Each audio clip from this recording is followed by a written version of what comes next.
Standard study material আমাদের থাকে এবং যেটা খুবই রিলায়েবল থাকে। আমরা বলি যে প্রিলিমসের জন্য ব্যাচ শুরু হচ্ছে বললেও ডে নাম্বার 1 থেকে তোমাকে কিন্তু আমরা মেন্সের জন্যই পড়াবো। সেই রিলেটেড সমস্ত মক কিন্তু তোমরা এই কোর্সের ভেতরে ফ্রি অফ কস্টে পাবে। অনেকেই তোমরা ফোন করে কিন্তু এটা বলেছো যে দাদা এডুমন্ত্রের কারেন্ট অ্যাফেয়ার্স পড়ে গেছিলাম, পরীক্ষায় কিন্তু প্রচুর কমন পেয়েছি। WBCS এর এক্সিকিউটিভ সহ অন্যান্য পোস্টে প্রত্যেক বছর এখান থেকে কিন্তু ক্যান্ডিডেট বেরোয়। Hello students, welcome to Edumantra. আমি তোমাদের চিন্ময় স্যার। চলছিল মেন স্পেশাল কেসেসগুলো, যেগুলো আমরা দেখবো যে বিভিন্ন পরীক্ষায় এসে থাকে। স্পেসিফিক্যালি সামনে যেহেতু WBCS এর মেন্স আছে, WBCS এর মেন্সে কিন্তু প্রত্যেক বছর দেখা যায় যে কেস থেকে কিন্তু একাধিক কোশ্চেন থাকে, কোনোবারে 4টে 5টা 6টা 7টা করে কোশ্চেন থাকে। তো আমি আগের দিন তোমাদেরকে পার্ট 1-এ বেশ কিছু কেসেস তোমাদেরকে আমি করিয়েছি। তোমরা যারা এই ভিডিওটা প্রথম দেখছো তাদেরকে আমি রিকোয়েস্ট করবো আগের ভিডিওগুলো তোমরা দেখে নাও, তাতে কি হবে একটা সিকুয়েন্স বজায় থাকবে। আমি অলরেডি তোমাদেরকে একটা ঝুঁকে জ্ঞান এই সিরিজ আমি তোমাদের করেছি, পলিটি সিরিজ, যেখানে প্রত্যেকটা চ্যাপ্টার ধরে ধরে সেখানে আমি MCQ ডিসকাস করেছি। তোমাদের সময় থাকলে অবশ্যই তোমরা এগুলো দেখো। অ্যাজ এ হোল যদি কেউ WBCS ছাড়া অন্যান্য পরীক্ষা দিচ্ছ তাদের জন্য সেটা অবশ্যই সেটা কাজে লাগবে। ওকে, আর দ্বিতীয় কথা আমি বলে নিই যে ডক্ট্রিনগুলোর উপর আমি অলরেডি 3খানা লেকচার তোমাদেরকে আমি দিয়ে দিচ্ছি, ইউটিউবেই অ্যাভেলেবেল আছে, তোমরা গিয়ে একটুখানি সেখানে দেখে নাও। আমাদের একটা ফান্ডা গ্রুপ আছে যেখানে আমরা রেগুলার এই জাতীয় আপডেট আমরা সেখানে মানে দিয়ে থাকি এবং রেগুলার সেখানে আমাদের কন্টেন্ট যায়, খুব তাগড়া কন্টেন্ট যায়। তোমরা যদি কেউ এখনো পর্যন্ত এমন কেউ থেকে থাকো যে আমাদের ফান্ডা গ্রুপে এখনো জয়েন হওনি, তো আমাদের নিচে ডেসক্রিপশন বক্সে তার লিঙ্ক রইলো, তোমরা সেখান থেকে জয়েন হয়ে যেতে পারো। ঠিক আছে, তো চলো আজকের আমরা রিমেনিং যে কিছু ইম্পর্টেন্ট জাজমেন্ট যেগুলো আছে সেগুলো আমরা একটুখানি দেখে নেবো। কিন্তু তার আগে তোমাদেরকে আর একবার আমি তোমাদের বলে দিই যে আমাদের মিসলেনিয়াসে 10খানা ফুল লেন্থ মক চলছে মাত্র 299-এ, এবং WBCS 2024-এ প্রিলিমস এবং মেন্সের জন্য আমাদের নতুন ব্যাচ শুরু হচ্ছে। তোমরা কেউ চাইলে নিজেদেরকে এনরোল করতে পারো। ঠিক আছে, এই নম্বরে তোমরা যোগাযোগ করতে পারো। চলো শুরু করি। রিমেনিং যে কটা ডক্ট্রিন আছে সেগুলো, সরি কেসেস আছে যেগুলো ডক্ট্রিন আমি তোমাদেরকে আগে করিয়ে দিয়েছি। আজকে আমি শুরু করবো রিলেশন বিটুইন ফান্ডামেন্টাল রাইট এবং DPSP দিয়ে। আগের দিনে আমি তোমাদের বেশ কিছু আমি বলে নিয়েছি, তো যেগুলো আমি অলরেডি ডিসকাস করে দিয়েছি সেগুলো আমি আর রিপিট করছি না। ঠিক আছে, তোমরা শুনতে থাকো। চম্পক দরাইরাজন ভাষা স্টেট অফ মাদ্রাস আমি অলরেডি তোমাদেরকে আমি করিয়ে নিয়েছি। তো যেটা ফান্ডামেন্টাল রাইট রিলেটেড যেহেতু ছিল আর্টিকেল 15, আর্টিকেল 29 এর ক্লজ 2 রিলেটেড ছিল এবং একটা ছিল আর্টিকেল 46 রিলেটেড। আমি আগের দিন তোমাদেরকে করিয়ে দিয়েছিলাম যেখানে Supreme Court held that DPSP can not override the provision of part 3। তো এখানে জাজমেন্ট কি ছিল related to fundamental right and DPSP related judgement কি ছিল না, এখানে বলেছিল যে ফান্ডামেন্টাল রাইট DPSP ফান্ডামেন্টাল রাইটের উপরে যেতে পারে না। ঠিক আছে, ফান্ডামেন্টাল রাইট DPSP এর উপরে যাবে না। Supreme Court held that DPSP can not override the provision of part 3 of constitution of that is fundamental right. ঠিক আছে, তা যদি তোমাকে বলে যে চম্পক দরাইরাজন কেসে সুপ্রিম কোর্ট কি ভার্ডিক্ট দিয়েছিল, সেটা হচ্ছে এটা। নেক্সট হচ্ছে Olga Tellis versus Bombay municipal corporation. তো এখানে বলেছিল যে whether article 21 includes the right to livelihood, mind it বাবা। ঠিক আছে, ওলগা টেলস এই যে কেসটা, যেটা এটা ঠেলাওয়ালাকে নিয়ে একটা কেস হয়েছিল, খুব ইম্পর্টেন্ট একটা কেস। আচ্ছা, আমি আবারও তোমাদেরকে বলে দিচ্ছি, তোমাদের যদি মনে হয় যে প্রত্যেকটা কেস এরকম গল্পের আকারে তোমরা শুনবে, তাহলে যদি তোমাদের প্রয়োজন থাকে আমাকে কমেন্ট করো, আমি তোমাদেরকে করাবো। ঠিক আছে, আচ্ছা, তো এখানে তোমরা দেখতে পাবে আর্টিকেল 39 এর A অফ DPSP, সেখানে রাইট টু লাইভলিহুডের কথা বলেছে। তো সেইটা কি আর্টিকেল 21 এর আন্ডারে আসে না? মানে আমি তোমাদেরকে আগের দিন বলেছিলাম যে যেহেতু এই যে ফান্ডামেন্টাল রাইট গুলো তো রাইটই, DPSP গুলোও রাইট, কিন্তু দিজ আর নন জাস্টিসিয়েবল রাইট।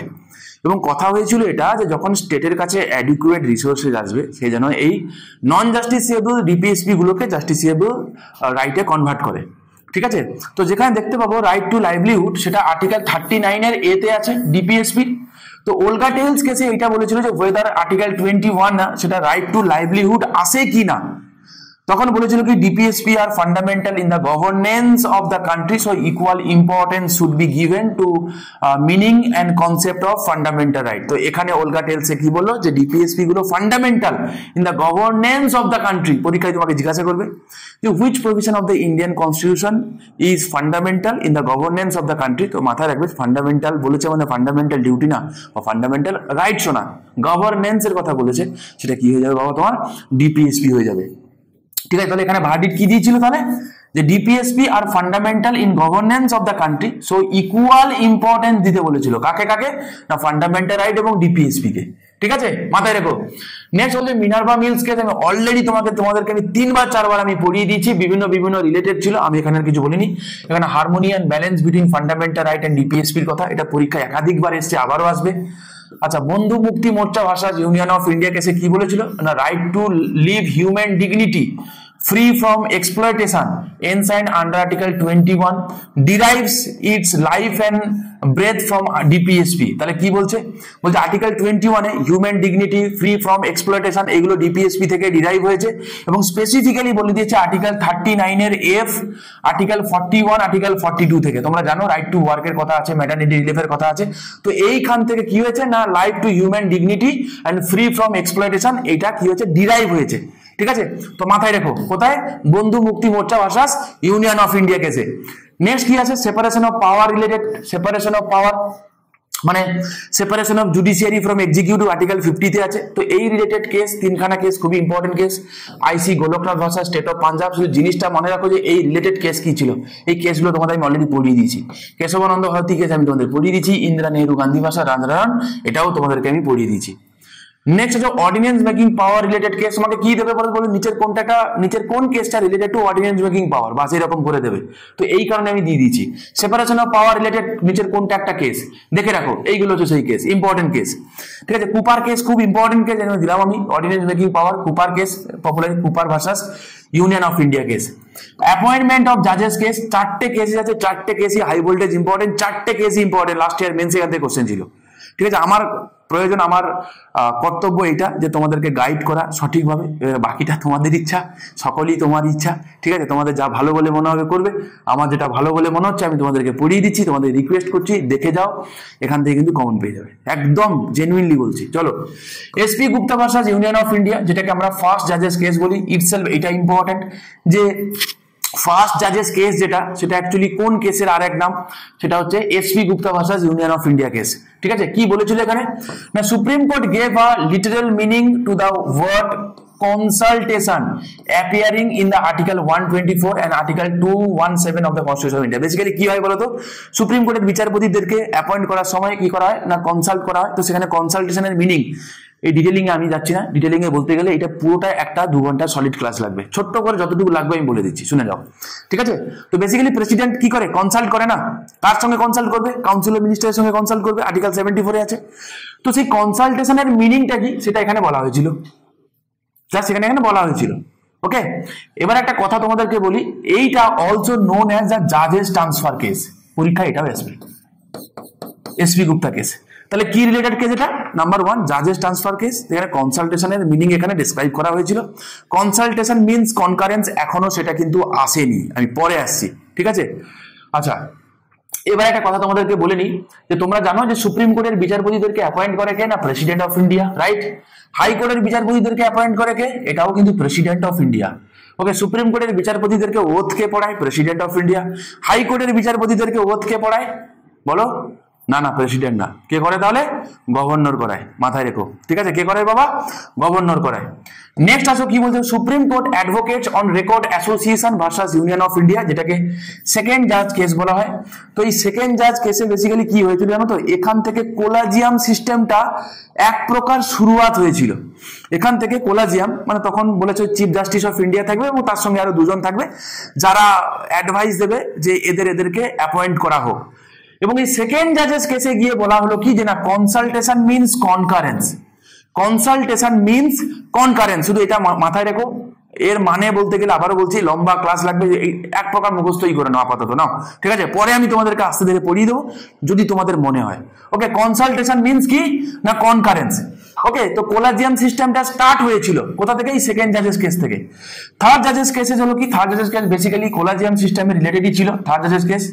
ওকে, এখানে কোলাজিয়ামটা ফাইনালি আসে এবং বলা হলো কি যে না, কোলাজিয়াম হবে comprising chief justice of India plus 4 other senior most জাজেস। ঠিক আছে, পরীক্ষায় এটাও আসতে পারে, পরীক্ষায় কুচবি আসতে পারে, যে কটাখায় লেখা আছে যা কিছু আসতে পারে, যে কোলাজিয়াম যে সুপ্রিম কোর্টের বিচার বা হাইকোর্টের বিচারপতিদেরকে অ্যাপয়েন্ট করার জন্য যে কোলাজিয়ামটা তৈরি হয়, সেই collegium consist of chief justice of India and 4 other জাজেস, মোট 5 জনকে নিয়ে তৈরি হয় কোলাজিয়াম।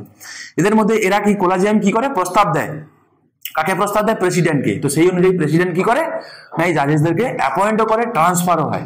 ঠিক আছে, মাথায় রাখো। নেক্সট দেখি, মানে supreme court advocate on record association and another versus union of India, এটা হচ্ছে 4 নম্বর কেস।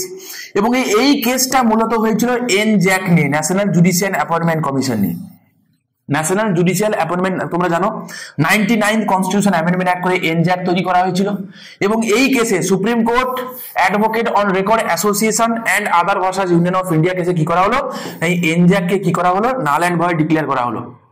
ঠিক আছে, লাস্ট ইয়ার মেন্সে এখান থেকে কোশ্চেন এসেছিল, লাস্ট ইয়ার মেন্সে এই এসপি গুপ্তা থেকেও কোশ্চেন এসেছিল।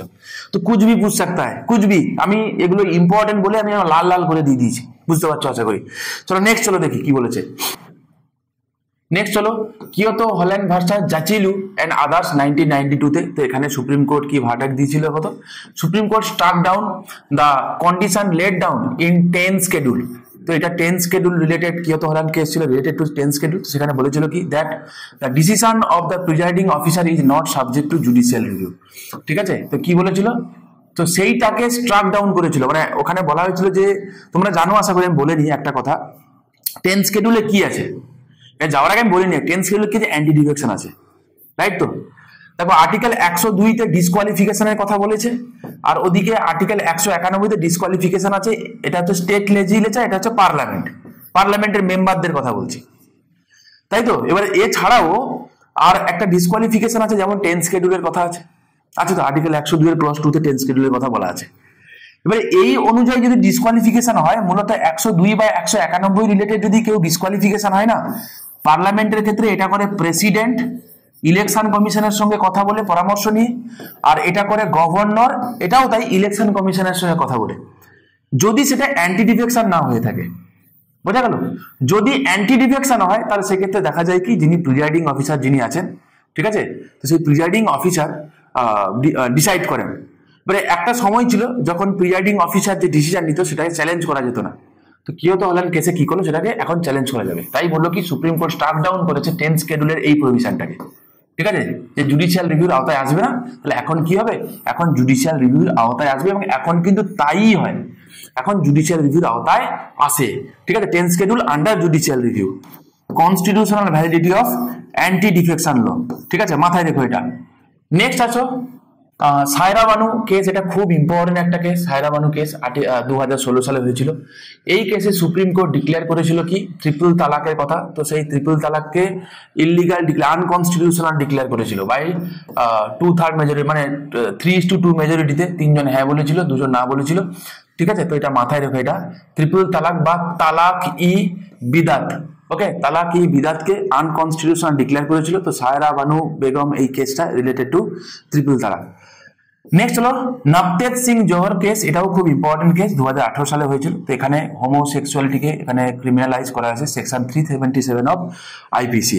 ওকে, নেক্সট হলো MC Mehta versus Kamalnath case, 1996 এ হয়েছিল। For the first time the Supreme Court held that the polluters must pay for the damages caused by them. ঠিক আছে, মাইন্ড ইট, কি বলেছে, যারা পলিউশন করছে তার জন্য যে ড্যামেজ হচ্ছে তার জন্য তারা পেমেন্ট করবে। এবং এটাকেই বলা হচ্ছে ডক্ট্রিন অফ পাবলিক ট্রাস্ট। ঠিক আছে, doctrine of public trust related একটা যদি বলে কেস কোনটা, MC Mehta versus Kamalnath case. ঠিক আছে, মাথায় রেখো এই পাবলিক ট্রাস্ট ডক্ট্রিনটা কি। আমি আগের দিন তোমাদেরকে ডক্ট্রিনে কিন্তু আমি করিয়েছি ডক্ট্রিন অফ পাবলিক ট্রাস্ট, যে রিভার হয়ে গেল, এয়ার হয়ে গেল, বড় বড় জঙ্গল হয়ে গেল, এইগুলো কি না, এইগুলো হচ্ছে ইন্ট্রাস্টশিপে গভর্নমেন্ট হোল্ড করে এবং সাধারণ মানুষ সেগুলো ফ্রি অফ কস্টে সেগুলো কি করতে পারে না, ইউজ করতে পারে, ইউটিলাইজ করতে পারে। এগুলোর কোনো প্রাইভেট করা যাবে না, প্রাইভেট ওনারশিপ করা যাবে না। ঠিক আছে, এটাকে বলা হয় কি doctrine of public trust. Okay, next important case law related to article 12, খুব খুব খুব ইম্পর্টেন্ট। বাবা আর্টিকেল 12তে কি আছে না, ডেফিনেশন অফ স্টেট। তাহলে মোরাল অফ দ্য স্টোরি হচ্ছে এটা, যে definition of state related important case law কি কি আছে। একটা হচ্ছে lieutenant governor of Delhi versus VK Sodhi case. এখানে বলা হয়েছিল NCERT ইজ নট স্টেট, পরীক্ষায় আসে বাবা। ঠিক আছে, তাহলে পরীক্ষা এটাই এসছে, নিচের কোনটা একটা স্টেটের আন্ডারে আসে না আর্টিকেল 12তে। স্টেট লেজিসলেচার, স্টেট গভর্নমেন্ট, তারপরে union government, parliament of India, statutory non statutory body, তারপরে হচ্ছে লোকাল সেলফ অথরিটি, এগুলো সব, বা হচ্ছে কোনো বডি যেটা কিনা গভর্নমেন্টের হয়ে কাজ করছে, সেগুলো কিন্তু স্টেটের আন্ডারে আসে, mind it. But NCERT is not state. কোন কেসে বলেছিল? Lieutenant governor Delhi versus VK সোধি কেসে। ঠিক আছে, প্রচন্ড ইম্পর্টেন্ট, প্রচন্ড ইম্পর্টেন্ট। নেক্সট বলছে কি, Zee telefilms limited versus union of India, এই কেসটা হয়েছিল 2005 সালে। এখানে বলা হয়েছিল বিসিসিআই ইজ নট স্টেট, তাহলে বিসিসিআই কিন্তু স্টেটের আন্ডারে আসে না।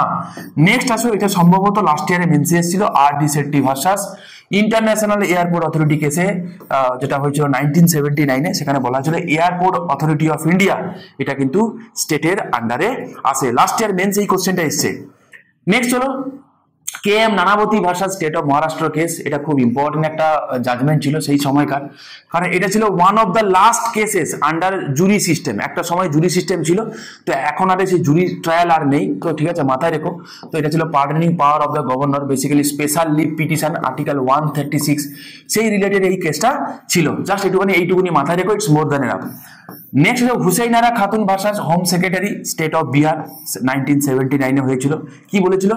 Right of under trial prisoner, ঠিক আছে। হুসাইনারা খাতুনের কেস ছিল right of the under trial prisoner, সেই রিলেটেড তার কি রাইট থাকবে না থাকবে সেই রিলেটেড কেস ছিল হুসাইনারা খাতুন ভার্সাস হোম সেক্রেটারি। এগুলো হচ্ছে কেসের কি রিলেটেড ছিল সেইগুলো ইম্পর্টেন্ট, এইগুলো দেখে যাও।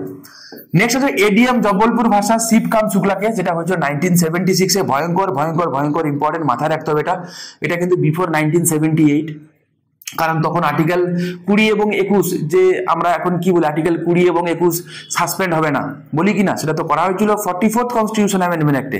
তার আগে কিন্তু 20 এবং 21 সাসপেন্ড করা যেত, রাইট। তো এখানে মাথায় রাখতে হবে যে right to move writ petition before high courts under article 226 during the emergency, okay, popularly known as the habeas corpus case. ভয়ঙ্কর ইম্পর্টেন্ট বাবা, ভয়ঙ্কর ইম্পর্টেন্ট, মাথায় রেখো। Next Bachan Singh versus state of Punjab, যেটা হচ্ছে 1980-তে হয়েছিল। সেখানে এটা ক্যাপিটাল পানিশমেন্ট রিলেটেড। এইগুলো খুব কি ওয়ার্ড, পরীক্ষায় এইগুলোই আসবে যে ক্যাপিটাল পানিশমেন্ট রিলেটেড বা মৃত্যুদণ্ড রিলেটেড বা ডেথ পেনাল্টি রিলেটেড কেস কোনটা, সেটা Bachan Singh versus state of Punjab case. Next Sarla Mudgal versus union of India case, যেটা হয়েছিল 1995-এ। এখানে Supreme Court laid down the principles against the practice of solemnizing second marriage by conversion to Islam with first marriage not being dissolved। কি বলেছে বলতো? এটা খুব important, যতটুকু আমার মনে পড়ে এটাও লাস্ট ইয়ার মেন্সে এসছে।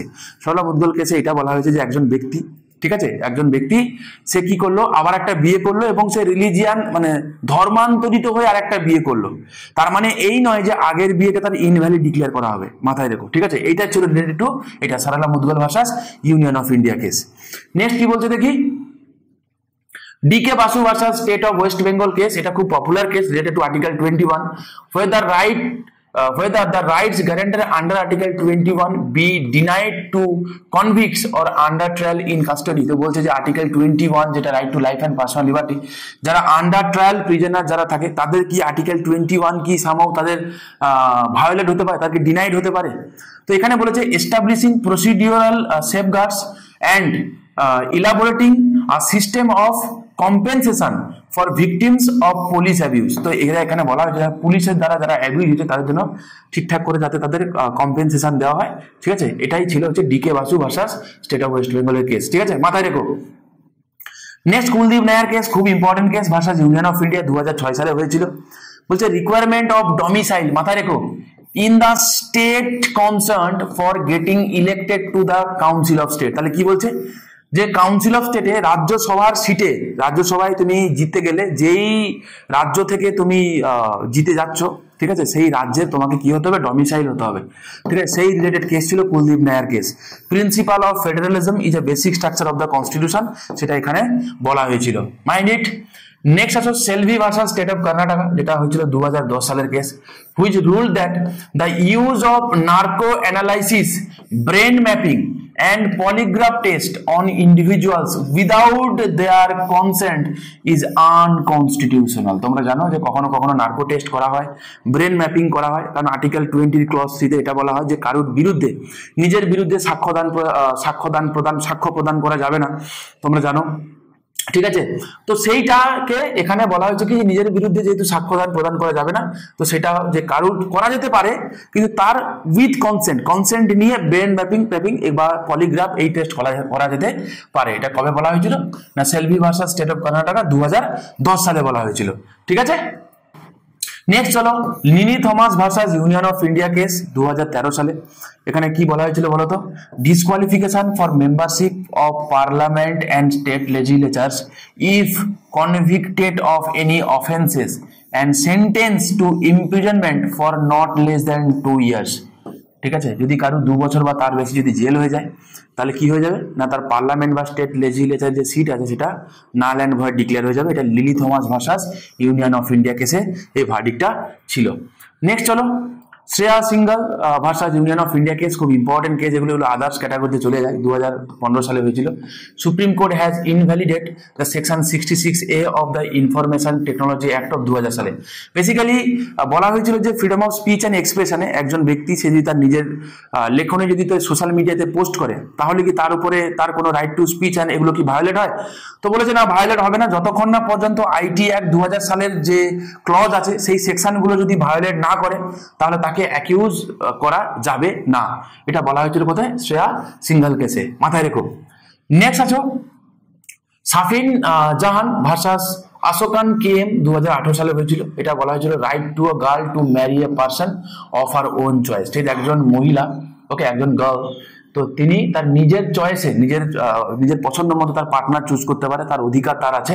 এটা বলা হয়েছিল কোন কেসে? সাফিন জাহান ভার্সাস আশোকান কেএম কেসে এটা বলা হয়েছিল।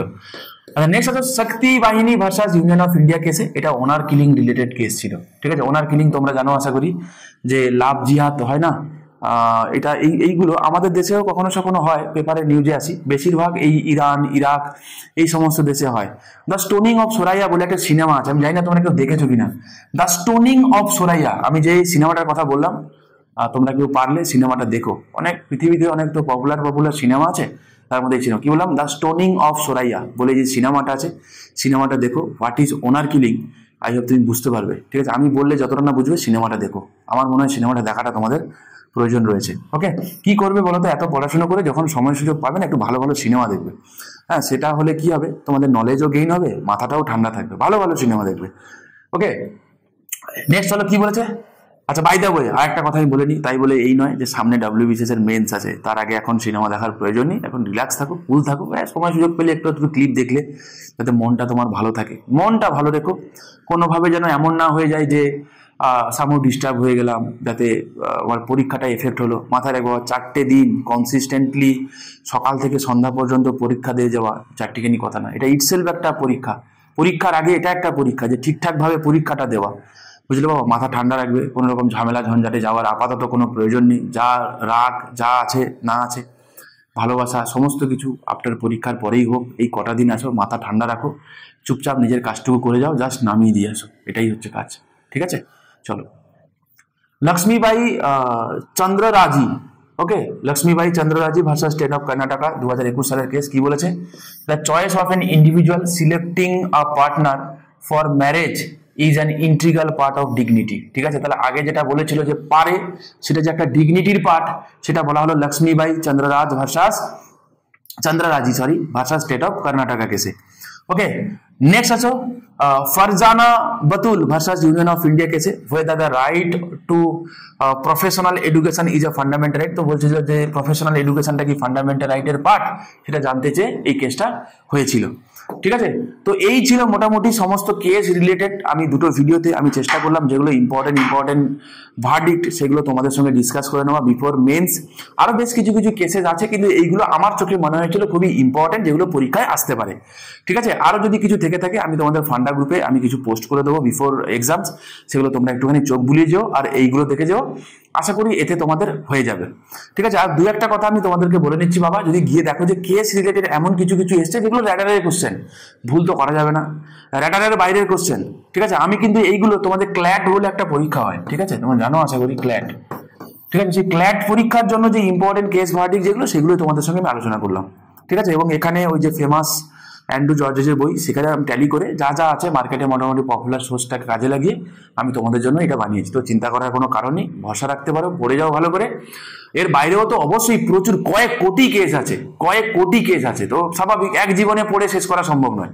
জেনুইনলি বলছি স্যার, সম্ভব নয় বাবা, একটা জীবনে পড়ে শুধু কেসগুলো পড়ে যাওয়া। তাহলে বুঝতে পারছো এতগুলো কেস, সেখান থেকে সিলেক্টেড যেই কেসগুলো আমার মনে হলো আমি তোমাদেরকে পড়িয়ে দিলাম। ঠিক আছে, আরো বেশ কিছু কেস আছে, তোমাদের যদি মনে হয় পড়ে যাওয়ার মতো পড়ে যাও, আমি বেশ কিছু ফান্ডা গ্রুপে তোমাদেরকে পোস্ট করে দেবো, সেখান থেকে তোমরা দেখে নিও। ঠিক আছে, আর হ্যাঁ যেটা বলছিলাম আমি, যদি এমন কোনো কোশ্চেন তোমরা পাও যে যেখানে ক্লু পাচ্ছ না, তাহলে আমার মনে হয় অ্যাটেম্প না করে ছেড়ে দিয়েছো।